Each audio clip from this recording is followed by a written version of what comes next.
జగిత్యాల జిల్లా వ్యాప్తంగా స్పీడ్ బ్రేకర్లు ఎక్కువగా ఉన్నాయని జగిత్యాల మంచినీళ్ల బావి నుంచి మేడిపల్లి మండల కేంద్రం వరకు కేవలం 10 కిలోమీటర్ల దూరంలో దాదాపు 30 స్పీడ్ బ్రేకర్లు ఉండటం వలన ద్విచక్ర వాహనంపై ప్రయాణిస్తున్నప్పుడు ప్రయాణికులు నడుము నొప్పికి గురయ్యే అవకాశం ఉంది.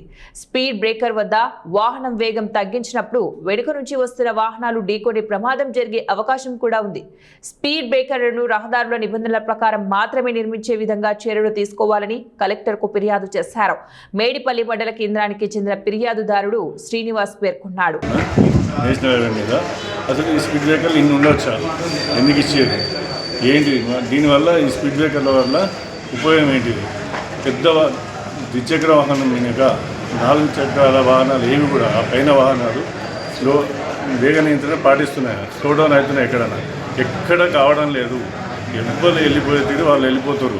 ఒక ద్విచక్ర వాహనమే మెల్లిగా డిస్క్ ప్రాబ్లమ్స్ అవుతున్నాయి కాబట్టి మెల్లిగా వెళ్ళాలనే క్రమంలో స్లో చేసుకుంటే అక్కడ వెనుక వాహనం వచ్చి మమ్మల్ని ప్రమాదం జరిగే అవకాశం ఉంది. కాబట్టి కలెక్టర్ గారికి ఈరోజు ఇచ్చింది పరిశీలించి నిర్ణయం తీసుకోవాలని కోరుతున్నాం. అట్నే